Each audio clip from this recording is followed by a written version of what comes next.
NC Agro. Oferecimento Sicoob Amazônia. Mais que uma escolha financeira. Olá, muito bom dia para você. Estamos no ar com as notícias que movimentaram o campo no norte e nordeste do país. Então veja agora o que tem no NC Agro de hoje. São mais de 248 mil hectares de floresta preservada. Histórias que atravessam gerações. No caminho, o rosa do ipê floresce em meio à mata, reforçando a beleza e a força desse território.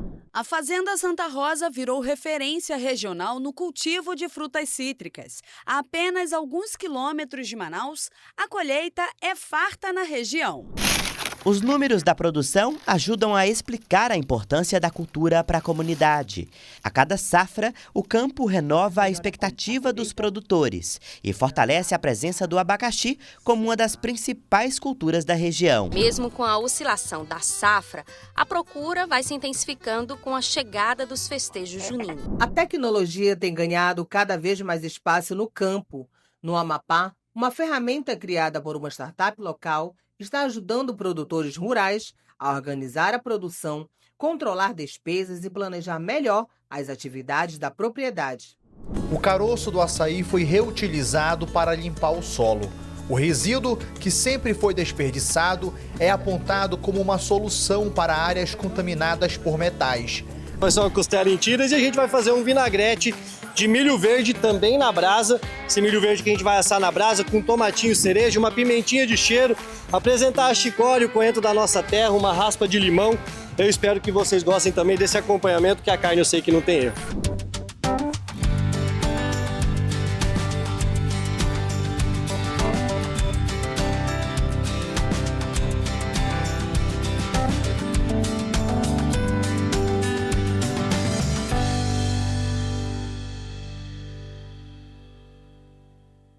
Um café produzido no coração da Amazônia colocou Rondônia no topo da cafeicultura.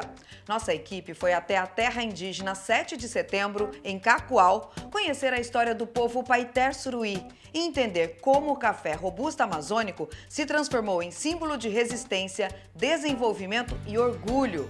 A reportagem é de Gemima Keren e Edinaldo Reis. No coração da Amazônia, o café produzido pelo povo Paiter-Suruí colocou Rondônia no topo da cafeicultura mundial. O primeiro canéfora do mundo a alcançar 100 pontos. E hoje nós vamos conhecer a história por trás desse feito histórico.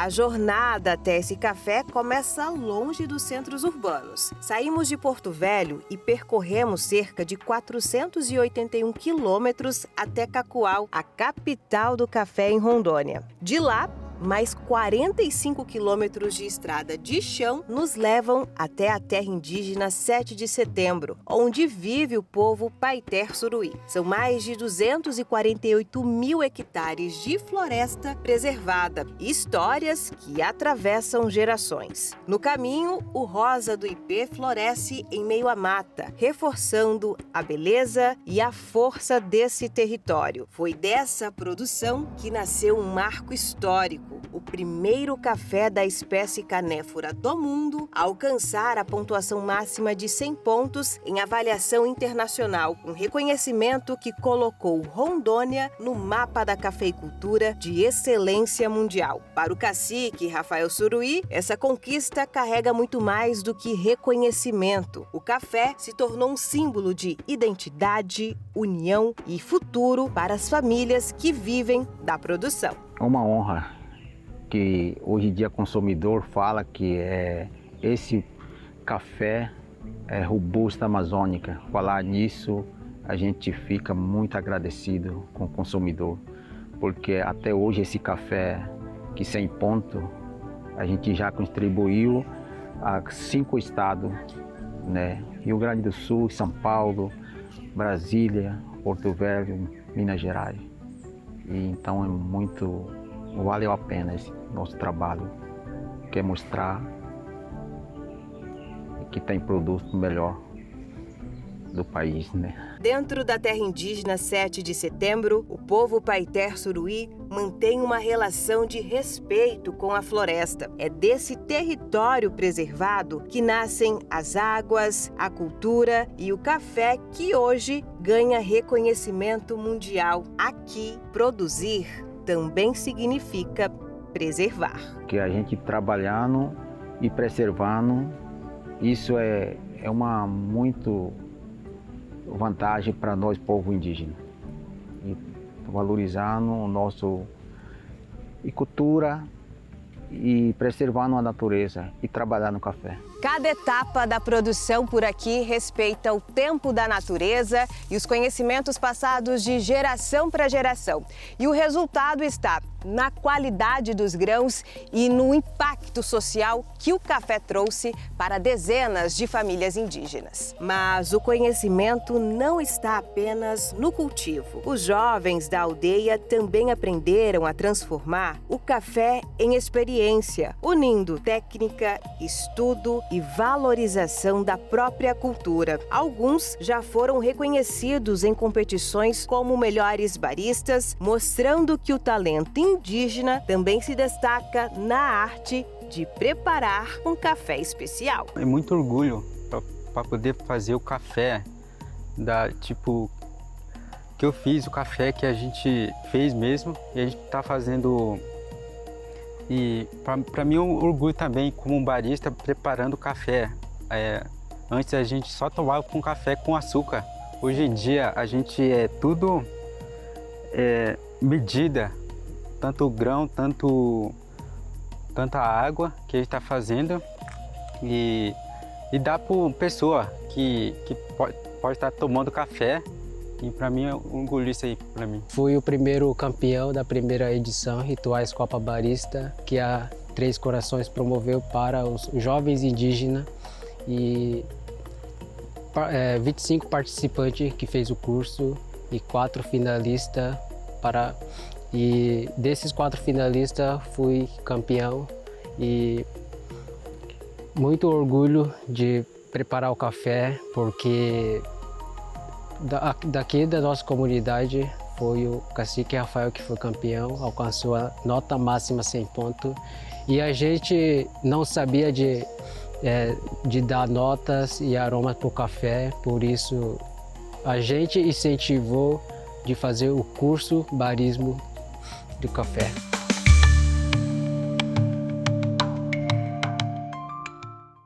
Na próxima semana, vamos conhecer a cooperativa indígena que reúne mais de 200 famílias em 25 aldeias e ajuda a levar o café indígena para eventos e mercados dentro e fora do país. No Amazonas, uma família investe no cultivo de laranja, limão e tangerina e abastece a capital e ainda aposta em tecnologia e sustentabilidade no campo. Vamos conhecer a história da Fazenda Santa Rosa de Iranduba. A Fazenda Santa Rosa virou referência regional no cultivo de frutas cítricas. A apenas alguns quilômetros de Manaus, a colheita é farta na região. São 30 hectares de terra dedicados para o cultivo de laranja, tangerina, limão e acerola. Frutas que podem ser retiradas direto do pé e consumidas na hora. Comprei essa área e fui plantando. Um pouco de laranja, um pouco de tangerina, limão. E nós ganhamos o prêmio de, na época, maior produtor de limão e tangerina do estado do Amazonas. Produzi muito limão. Fazia aquelas promoções que tinha no supermercado DB, que tinha em alguns supermercados, forneci por Roma, Hotel Tropical, mais de 30 anos fornecendo. E aí eu vi essa deficiência e comecei a plantar aqui. Chegou um tempo que eu não comprava mais dos japoneses. Só a minha produção já atendia a todos. A colheita chega a 3.500 frutas cítricas por ano, com variedades adaptadas ao clima amazônico. Além da produção cítrica aqui na fazenda, tem uma grande novidade. Agora a Fazenda Santa Rosa passa a oferecer café robusto, uma grande especialidade e é uma grande novidade também, né, Gustavo? Explica pra gente dessa novidade que vai ser vendida a partir de hoje aqui na fazenda. Exatamente. Hoje vocês vieram estrear a nossa produção de café. Nós temos um buffet do café da manhã colonial e tudo que a gente produz nós colocamos no buffet. E aí nós resolvemos então fazer esse teste, né, desse café robusta e hoje nós estamos fazendo a estreia do café robusta na Fazenda Santa Rosa.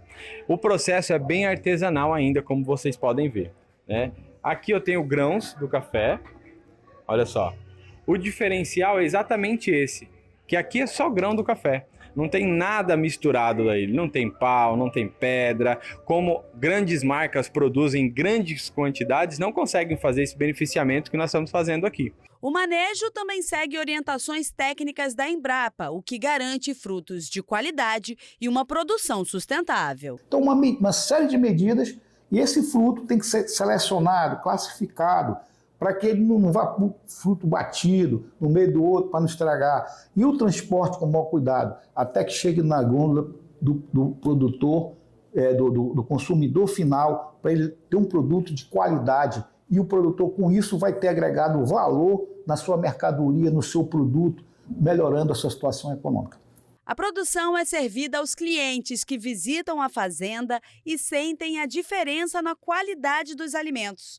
O Jota sempre vem com a família e conta que o sabor dos alimentos é diferenciado. Sim, aqui você tem uma experiência completa, né? Além de você ter os alimentos fresquinhos que vêm diretamente da fazenda e também você pode ter um contato diretamente com os animais, uma vivência diferente, coisa que a gente não tem na nossa capital. Da terra ao consumidor, a Fazenda Santa Rosa mostra que o campo amazonense tem potencial e capacidade de crescer cada vez mais e dar bons frutos.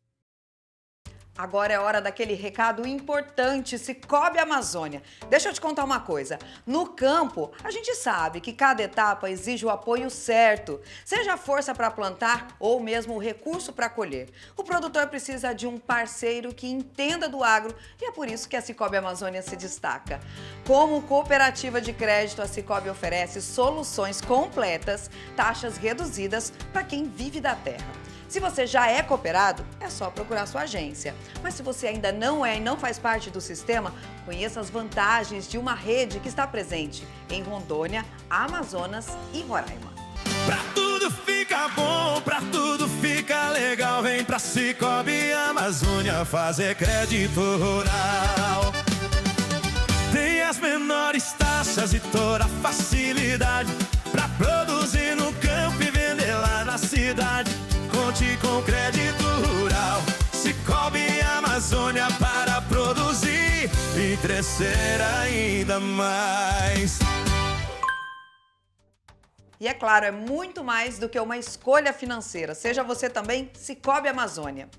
E agora nós vamos para um rápido intervalo e na volta você vai ver a segunda edição da Festa do Abacaxi no Tocantins, que celebra o fim de mais uma safra, e os desafios da colheita do milho devido às chuvas fortes na Paraíba. Nós voltamos já já.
Agora olha que legal, no Vale do Araguaia, uma festa já virou tradição entre os produtores rurais.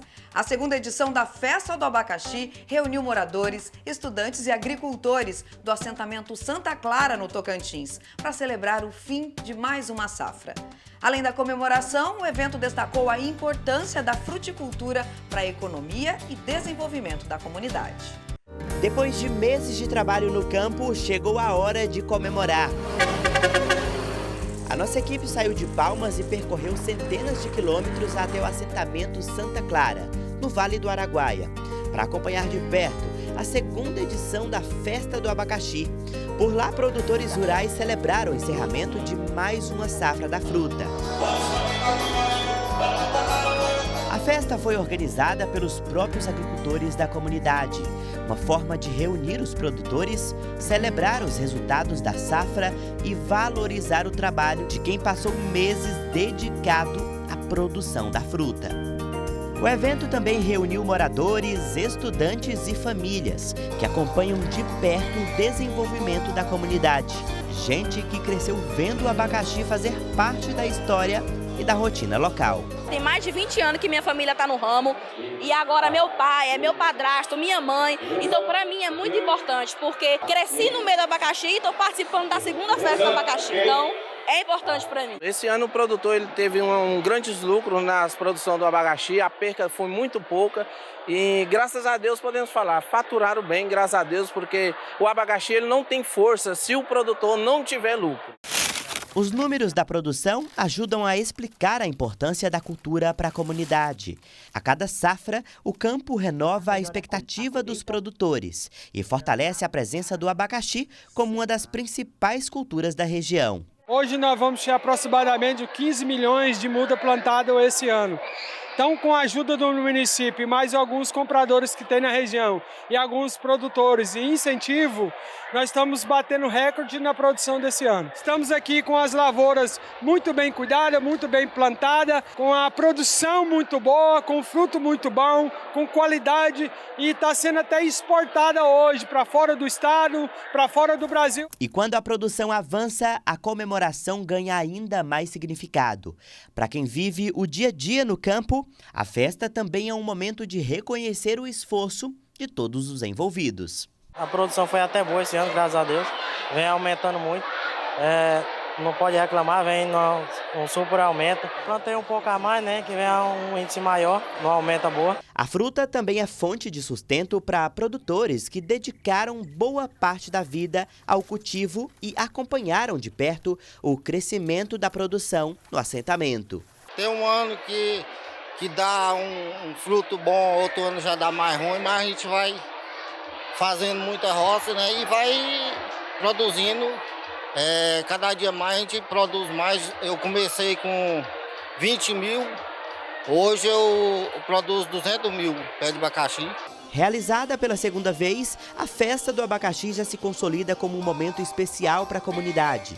Uma celebração que marca o fim de mais uma safra e reúne quem ajuda a fortalecer a produção rural no Vale do Araguaia. O assunto agora é o clima. Devido às fortes chuvas que caíram em grande parte do estado da Paraíba, a colheita do milho foi comprometida em algumas regiões.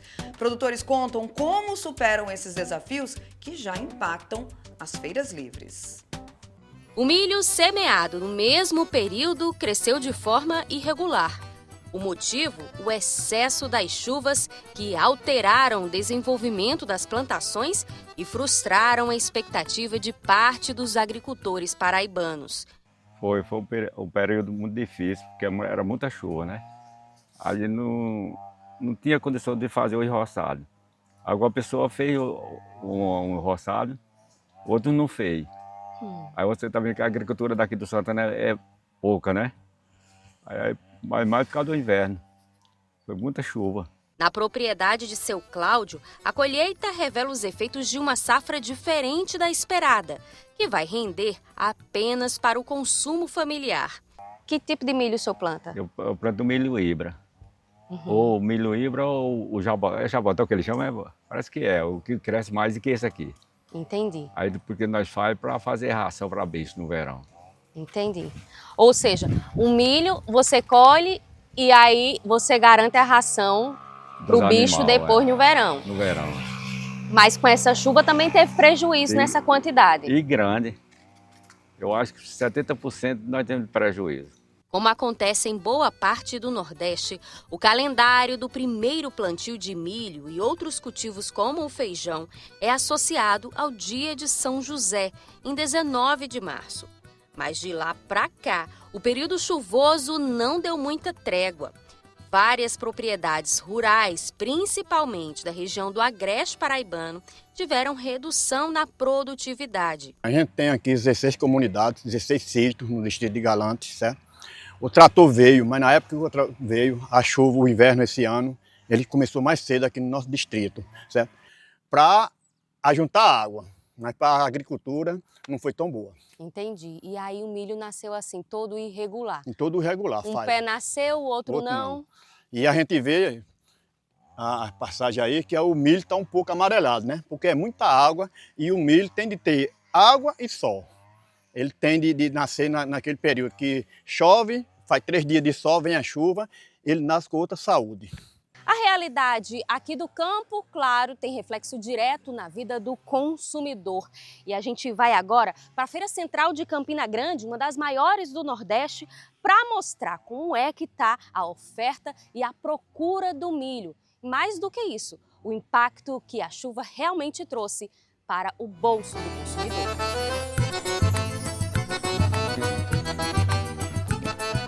Mesmo com a oscilação da safra, a procura vai se intensificando com a chegada dos festejos juninos. Durante todo o ano, Alexandra vende melão e melancia, mas nesse período agrega o milho como oferta aos clientes, chegando a vender 50 espigas, a conhecida mão de milho, por R$ 70.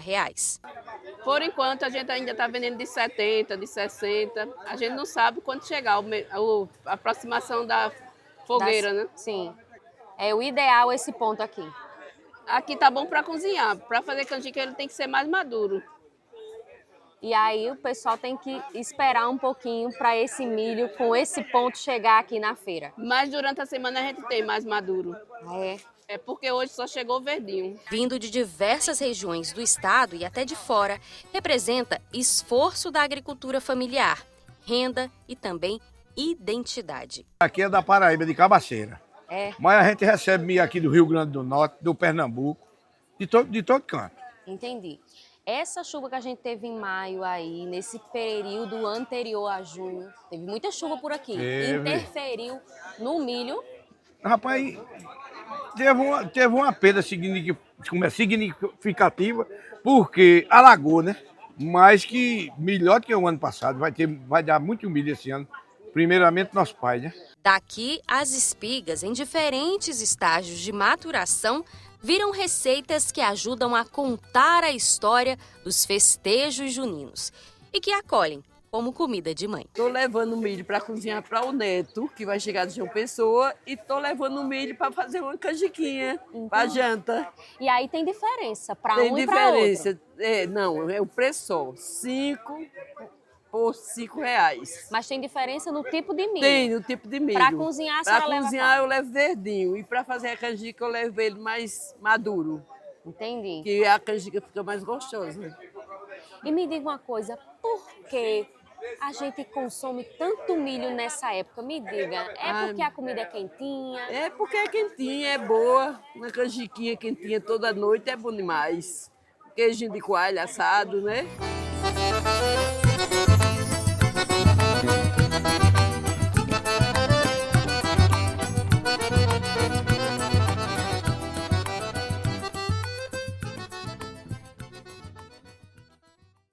E para falar sobre tudo isso, o nosso especialista em climatologia, o Glauco Cortez, traz então as condições do clima para a próxima semana. Oi, Glauco, bom dia! Olá, Carol, bom dia! A segunda semana de junho apresenta um cenário climático heterogêneo na região norte, com um forte contraste entre o extremo norte amazônico e as porções sul e central da região. Com relação à precipitação, teremos no extremo norte, Roraima, Amapá, norte do Amazonas e norte do Pará, chuvas abundantes e frequentes, com volumes acumulados podendo atingir 100 a 150 milímetros na semana, previsão de temporais isolados devido à atuação da zona de convergência intertropical, que é normal para o mês de junho nessa região.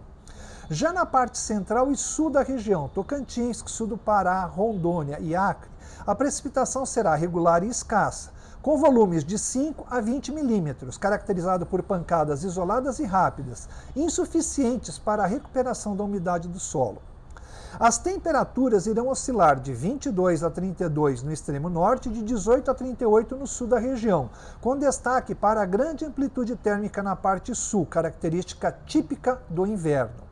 A umidade relativa do ar para a região norte entre 85% e 95%, já mais para o centro e sul, valores entre 55% e 70%, com uma redução progressiva com o avanço do inverno e a diminuição na quantidade e na intensidade de chuvas.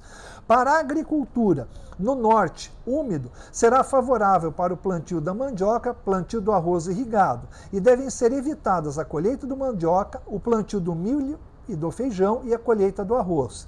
Já para o centro-sul e seco, teremos condições desfavoráveis para a colheita do milho e do feijão, plantio de arroz e também para a colheita do arroz.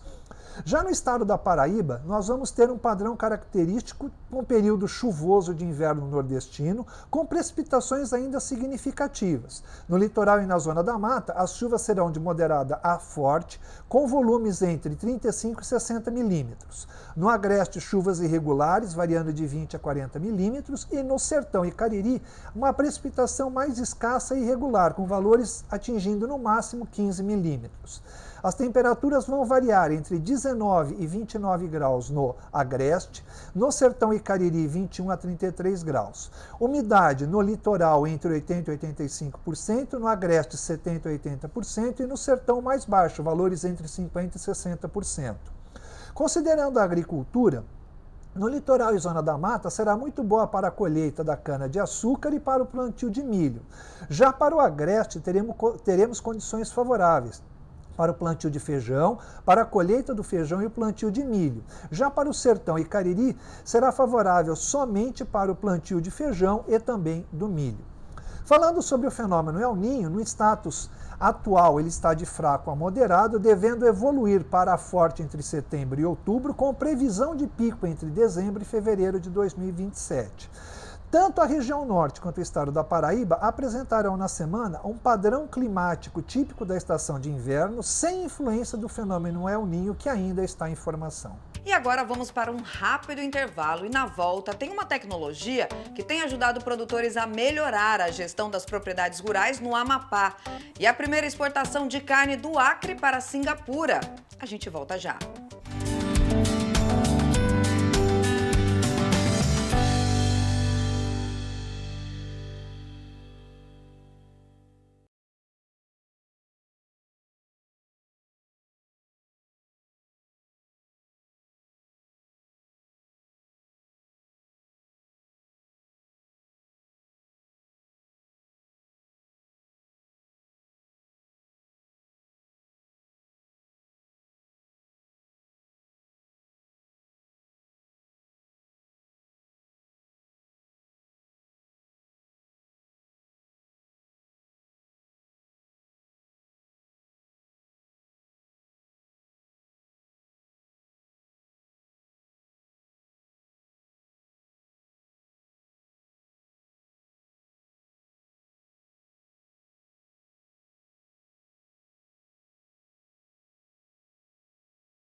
China divulgou o plano para os próximos 5 anos e o Marcos Fava Neves faz uma análise para a gente relacionando ao Brasil. Vamos acompanhar. De 5 em 5 anos, a China solta o seu plano quinquenal e agora foi o 15º que trata do período 26 a 2030. Toda vez que sai esse plano, gera uma preocupação muito grande no Brasil por conta da tentativa de autossuficiência, tentativa de aumentar a produção interna e reduzir com isso as importações. E a gente sabe como que a China tem sido extremamente importante para o Brasil. Basta a gente pensar ou lembrar que em 2000 nós vendíamos 500 milhões de dólares em alimentos, em produtos do agro brasileiro para a China, e em 2025 esse número foi para 55 bilhões de dólares. Portanto, o que acontece lá é de grande importância aqui para nós. Então nós temos que ficar de olho como é que está a questão do desenvolvimento da população lá na China, a questão da urbanização, interiorização do desenvolvimento chinês. Nós temos que ficar de olho em ver como é que está o crescimento da tecnologia deles para produzir maior quantidade de grãos por hectare. No caso da soja, eles estão bem aquém do Brasil. A estrutura agrária, se está mexendo ou não. Eu vi muitos condomínios residenciais avançarem em cima de áreas agrícolas. Enfim, acho que tem muita coisa acontecendo lá na China que nós temos que ficar de olho. Mas lembrar também que o Brasil tem crescido as suas exportações para uma série de outros mercados que representam uma segunda China, países como Indonésia, Irã, Coreia do Sul, México. Se você somar todos esses mercados que praticamente não compravam nada do Brasil em 2000 e hoje compram aí 3, 4 bilhões de dólares, você tem quase que uma China também. Então são países que nós temos que focar um esforço cada vez maior de desenvolvimento, de participação nesses mercados. São países que as populações vão crescer muito e, portanto, não têm recursos para produzir todo o alimento que eles precisam, e o Brasil vai ser um parceiro cada vez mais importante pela nossa capacidade de expansão de áreas de uma maneira absolutamente aí sustentável que o Brasil consegue fazer. Portanto, ficar de olho, né? Eu costumo dizer que quem manda é a demanda, é o mercado. Nós temos que ficar de olho no que acontece na China, principalmente na soja e na carne bovina, que são os produtos que nós temos maior grau de dependência das compras dos chineses. E ter estratégias adequadas também para investimentos cruzados, receber investimentos chineses no Brasil em logística, em fábrica.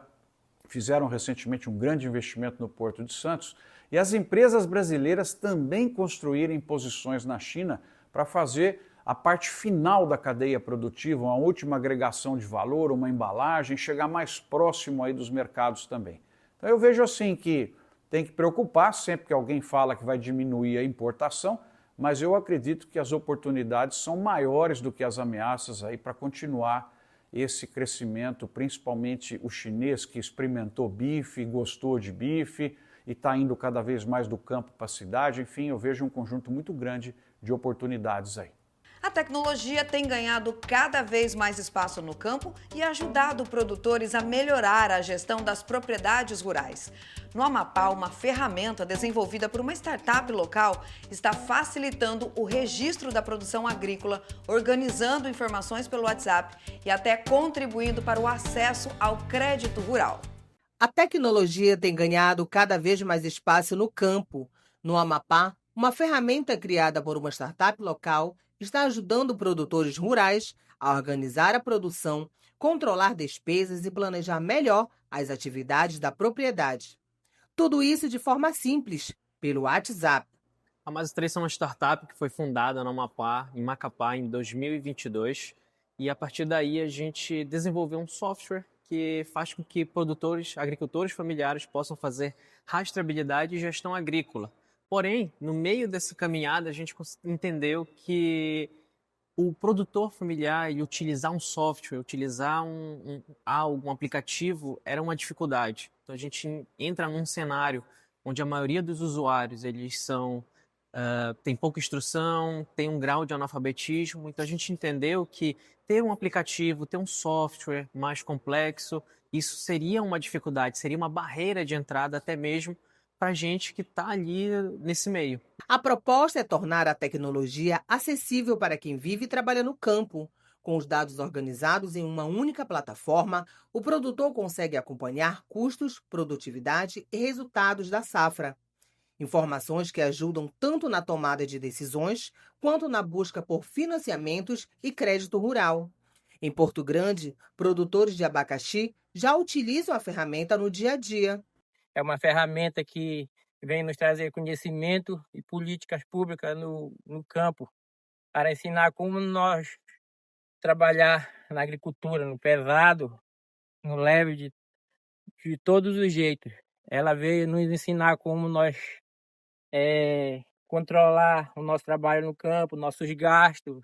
A experiência tem mostrado que a digitalização das informações pode facilitar o planejamento da produção e oferecer mais segurança na gestão da propriedade. Além de registrar atividades agrícolas, a ferramenta também contribui para a rastreabilidade dos alimentos, permitindo acompanhar informações sobre a origem e o processo da produção. A iniciativa fortalece a agricultura familiar e abre caminhos para que pequenos produtores tenham acesso a recursos tecnológicos, antes restritos a grandes empreendimentos rurais. A expectativa é ampliar o uso da plataforma para outras cadeias produtivas da região, como o açaí e diferentes culturas da agricultura amazônica. A parceria feita com a MAS3 para o atendimento aos produtores rurais da IG do abacaxi, ela tem um papel fundamental de levar tecnologia acessível, de fácil uso para o produtor, né? Com o intuito de mapear, levantar dados e gerar um BI de inteligência a partir do AgroZap, a partir do uso da rastreabilidade desses produtos, garantindo com que eles cheguem ao mercado com toda a comprovação de origem, com toda a rastreabilidade do seu processo produtivo e, sobretudo, agregando valor a partir do uso de tecnologia de uma empresa que foi fomentada pelo Sebrae na sua origem, enquanto empreendedor do segmento de startup, e que agora já gera negócios conectando com a área rural. Mais do que uma ferramenta digital, o AgroZap mostra como a inovação pode encurtar distâncias, fortalecer a produção rural e criar novas oportunidades para quem vive da agricultura na Amazônia. Em uma região onde muitos produtores enfrentam desafios de acesso à tecnologia, iniciativas como essa mostram que a inovação pode chegar ao campo de forma simples e eficiente. Com apenas um celular e acesso ao WhatsApp, agricultores conseguem organizar informações importantes da produção e fortalecer o próprio negócio. O Acre enviou o primeiro container de carne bovina com destino a Singapura. Esse é um novo momento da economia do estado que, com a força do agro, fortalece o setor frigorífico no mercado internacional. O Acre vive o novo ciclo do crescimento no setor frigorífico e nas exportações. O frigorífico realizou o embarque do primeiro container de carne bovina destinado a Singapura, um dos mercados mais exigentes do Sudoeste Asiático. A carga, com cerca de 27 toneladas, saiu da unidade industrial em uma carreta do tipo rodotrem e seguirá até Porto de Itajaí, em Santa Catarina. De lá, a carne acreana atravessa o oceano rumo ao mercado asiático. O avanço representa uma transformação histórica para o setor. Há 5 anos, o Acre exportava carne para apenas 5 países. Hoje, os frigoríficos acreanos já alcançaram 17 mercados internacionais e a expectativa é chegar a 25 países até o final deste ano. Hoje é a nossa primeira exportação para Singapura. Na realidade, hoje nós temos 2 carregamentos. Um para Hong Kong, 27 toneladas, mas a gente já vem fazendo há tempos para Hong Kong. Esse específico de Singapura é o primeiro, vem da nossa exportação do frigonosso para Singapura, na faixa de 27 toneladas. Atualmente, o frigorífico emprega cerca de 450 trabalhadores diretos. Nos últimos anos, o setor recebeu aproximadamente 120 milhões de reais em investimentos no Acre. Só a unidade ampliou a capacidade de abate de 400 para 800 animais por dia. Além de Singapura, o Acre já exporta carne para países da América do Sul, Ásia e Oriente Médio. O setor também se adaptou às exigências internacionais, como o protocolo de abate halal, utilizado para atender países muçulmanos, entre eles a Arábia Saudita. Isso não acontecia no Acre, está acontecendo agora. E é só o começo. Então eu queria parabenizar o Murilo, a família dele, os sócios dele, os produtores, os pecuaristas e os criadores dos bezerros, os pequenos produtores. E o Acre foi o estado que mais cresceu as exportações nesses 3 anos do governo do presidente Lula. Segundo o empresário do setor, a abertura de novos mercados ocorreu a partir da articulação da Apex durante a gestão de Jorge Viana e da retomada da diplomacia comercial brasileira. Nós vínhamos há 2 anos num processo de reforma, então, paralelamente, o investimento que foi feito nessa planta, ele é da monta, no caso do Frigonosso, está em torno de 60 milhões de reais. Paralelamente a esses investimentos, nós fomos correndo com as habilitações, né? E eu também aqui não posso deixar de reconhecer quando o Jorge entrou na Apex, ele fez um levantamento dos números e o estado do Acre, ele enxergou que tinha um potencial de crescimento, né? Para você ter noção, em 2022, as exportações totais do estado do Acre deram quase 52 milhões. Somando as proteínas, no caso as bovinas e as suínas, naquele ano o Acre exportou 4 milhões, 100 e poucos. Então, as proteínas representavam das exportações totais do estado do Acre 8%. Para você ver esse trabalho que foi feito com esse apoio, com o trabalho que o Jorge fez, enxergou isso, e os empresários acreditaram e investiram.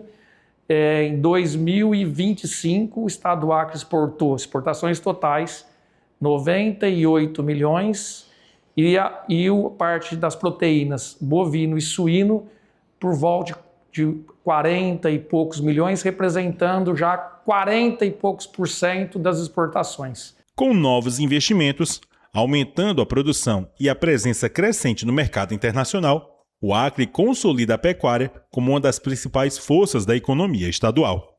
Agora vamos fazer uma pausa, mas já já você confere uma pesquisa que utiliza o açaí para a produção de biocarvão ecológico.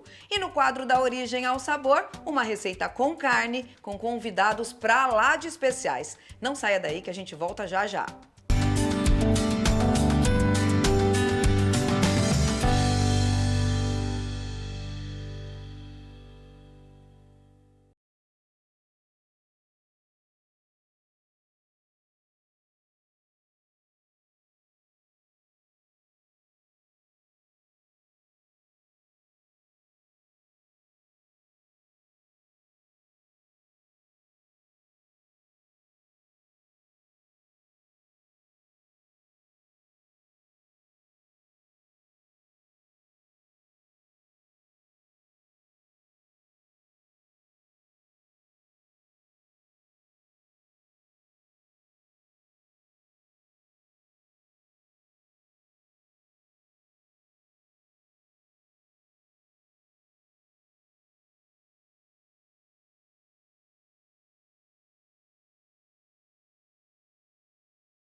O caroço do açaí, que muitas vezes acaba descartado em ruas e lixões, pode ser transformado em uma importante ferramenta para recuperar solos contaminados e ajudar na agricultura sustentável.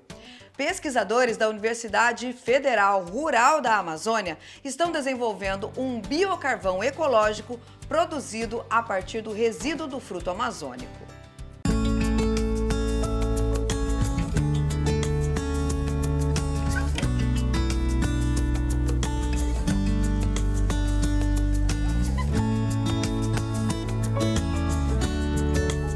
Nesse laboratório, na Universidade Federal Rural da Amazônia, em Belém, o caroço do açaí foi reutilizado para limpar o solo.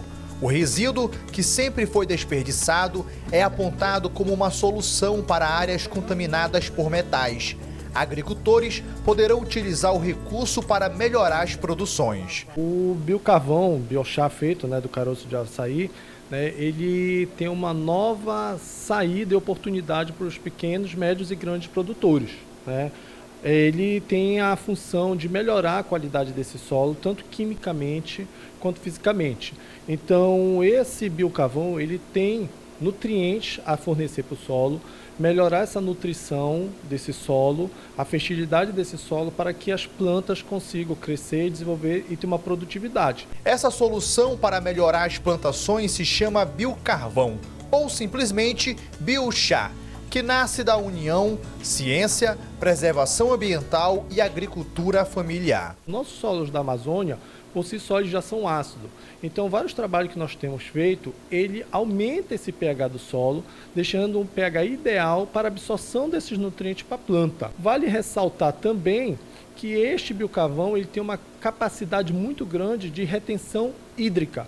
O que é isso? Ele consegue, dentro do caroço de açaí, reter 2,5 vezes o seu peso.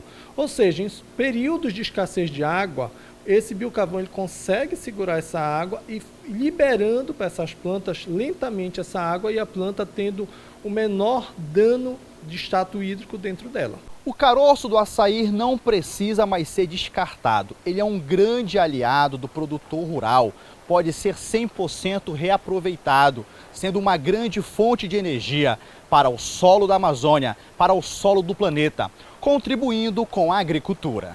A gente faz a coleta seletiva nos bairros, principalmente aqui da terra firme, e a gente reduz o impacto ambiental, retirando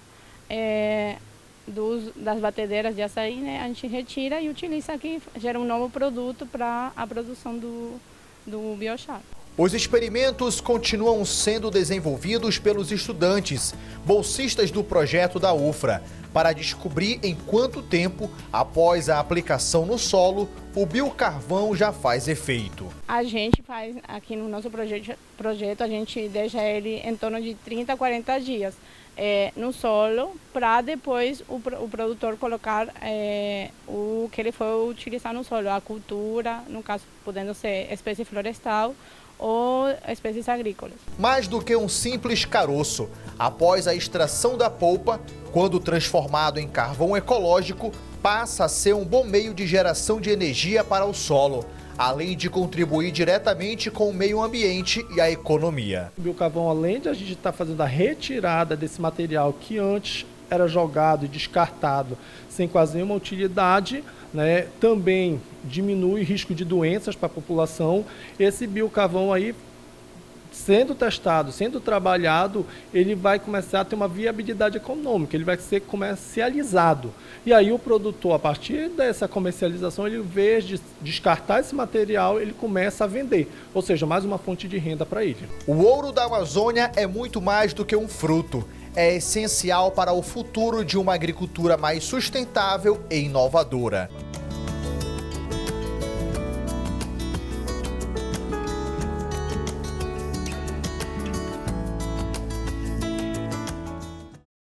E agora prepare o apetite, porque o quadro Da Origem ao Sabor de hoje está imperdível. O chefe Pedro Bagatoli foi buscar os melhores sabores diretamente da Rondônia Rural Show. E ele não está sozinho nessa cozinha improvisada não, viu? Para deixar tudo ainda mais especial, o Pedro recebeu um convidado de peso, o mestre dos cortes, Marcelo Bolinha. Juntos eles prepararam uma costela de fogo acompanhada de um vinagrete crocante com um milho assado de dar água na boca. Ficou curioso para conferir o resultado dessa parceria? Então vem aqui com a gente acompanhar também a origem dessa carne. Sejam muito bem-vindos da origem ao sabor de hoje, que eu falo para vocês. O lugar tá especial e a companhia mais ainda. Que alegria estar aqui na Rondônia Rural Show e mais do que isso, encontrar parceiros e amigos que vieram visitar a nossa terra e que já são da nossa terra, trazendo, lógico, conhecimento, qualidade e sempre investindo na nossa região. Ezequiel, obrigado pela parceria para a gente estar aqui fazendo esse trabalho. Queria que você trouxesse um pouco dessa origem, dessa carne que é tão maravilhosa que a gente vai estar fazendo hoje e que, lógico, logo o Marcelo vai falar um pouquinho sobre ela também. Então, Pedro, é um prazer estar com você, estar com o Marcelo, né? Falar de carne é uma coisa que eu nasci com carne, há 30 anos eu trabalho com carnes, né? E sempre buscando o melhoramento da carne, os melhores cortes, né? A gente foi buscar esses animais com quem investe em genética, com quem produz gado a pasto com qualidade, com quem não confina boi para dar gosto na carne. E hoje a gente traz para a Rondônia Rural Show, até um prato que a gente vai provar aqui, traz para a Rondônia Rural Show uma qualidade de carne que foi comprovada, está sendo testada, porém é um trabalho ao longo aí de 20 e poucos anos trabalhando com carne. Estamos aqui com o Marcelo Bolinha, grande conhecedor de carne, de cortes de carne, que vai estar fazendo um trabalho para nós. Seja bem-vindo à Rondônia, seja bem-vindo ao Cantinho da Amazônia. Estou muito feliz também em estar aqui fazendo essa receita com esse corte de carne maravilhoso e com o seu conhecimento. Obrigado. Não é a primeira vez que eu venho em Rondônia, principalmente na Rondônia Rural Show. Isso. E cada vez que eu venho, sempre não tem como não ficar na volta do churrasco, né? E aí, o que é interessante dessa terra aqui, como tem inúmeras criações de gado, o próprio Ezequiel falou de pasto, né, de campo nativo, que é da região aqui, pastagens melhoradas e tal. E tem esse terroir, né, que hoje se fala muito de terroir, que é o sabor da carne, né? Então temos um sabor aqui no Acre, no Roraima, na Amazônia, no outro lado também tem outros sabores, mas o terroir da carne produzida aqui, no próprio Nelore, que é o maior rebanho comercial do Brasil, é muito saboroso. Eu sou suspeito. Sou gaúcho, eu sou suspeito, né? Porque eu gosto bastante do terroir da carne daqui. Olha, escutar isso de um gaúcho, né? Ainda representar para nós é um orgulho. Qual que vai ser o corte, Marcelo, que a gente vai estar fazendo aqui hoje? É eu que vou assar? Eu sei que vai assar, claro. Eu ia assar, mas eu falei, não, depois que eu encontrei aqui parceiro. Vou assar a minha paixão, costela, né? Show de bola. Então vai ser uma costela em tiras e a gente vai fazer um vinagrete de milho verde também na brasa. Esse milho verde que a gente vai assar na brasa com tomatinho cereja, uma pimentinha de cheiro, apresentar a chicória, o coentro da nossa terra, uma raspa de limão. Eu espero que vocês gostem também desse acompanhamento, que a carne eu sei que não tem erro. Muito obrigado por enquanto. Vamos pra brasa. Tá bem.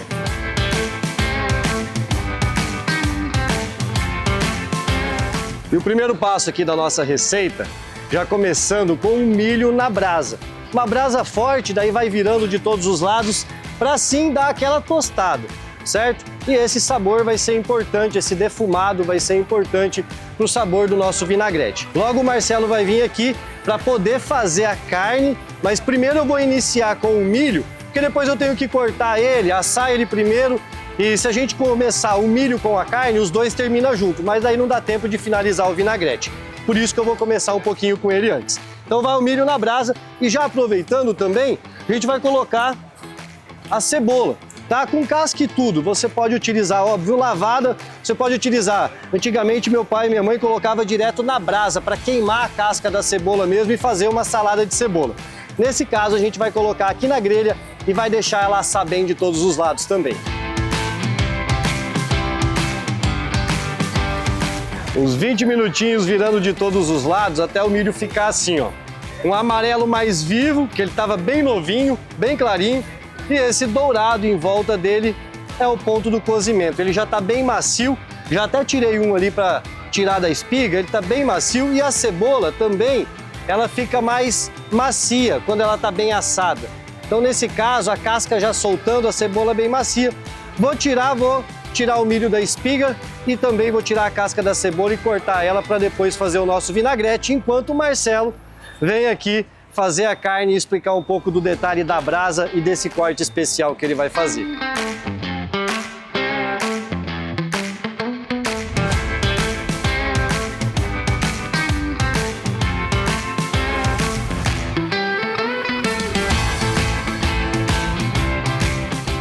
Isso aqui é a costela do dianteiro, 5 ossos, né? Que por muitas e muitas vezes foi considerada a costela, no caso de segunda, porque era do dianteiro.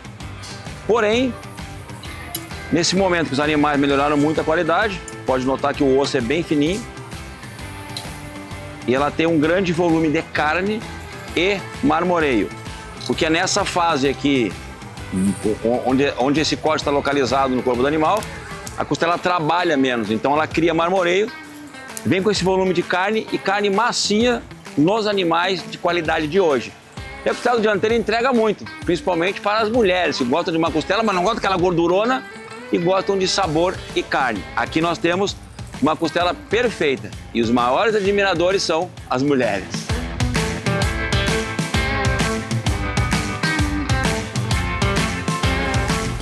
Enquanto o Marcelo vai finalizando a costela maravilhosa, a gente vai fazer o acompanhamento, finalizar o acompanhamento.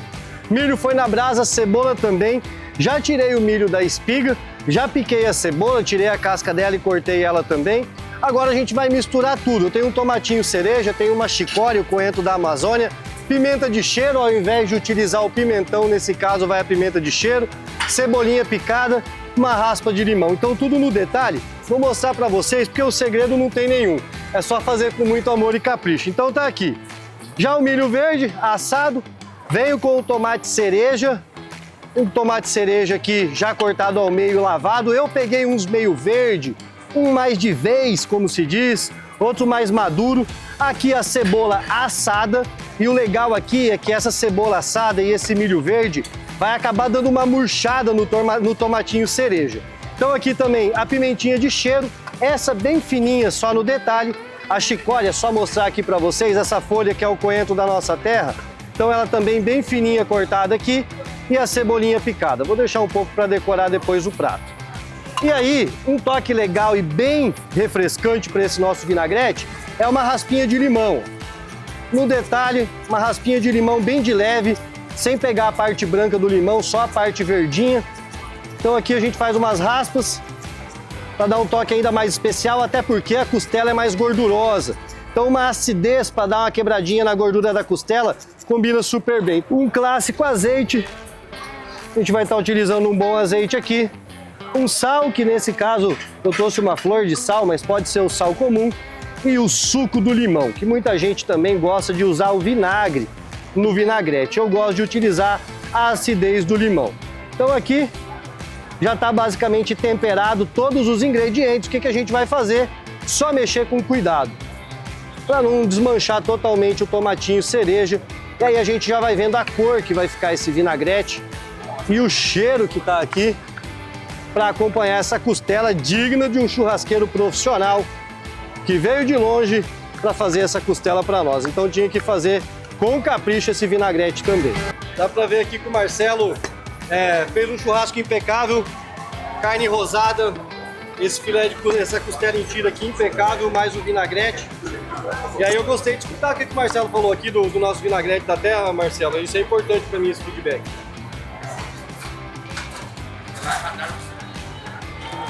Comeria de novo, certo? Muito bom. Parabéns. Igualmente. Bom mesmo. Parabéns para vocês, parabéns pela carne também. Agradecer mais uma vez vocês pela parceria. E até a próxima vez aqui em Rondônia, se Deus quiser, em breve. E feliz pela sua visita de sempre aqui. Obrigado mais uma vez. Esse ano até domingo que vem. Fiquem com Deus.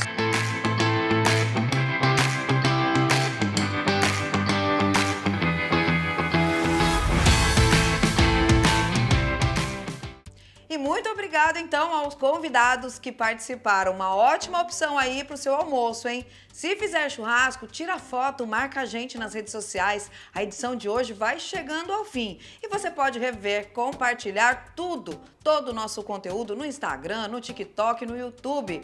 Até a semana que vem, hein? Tchau, tchau!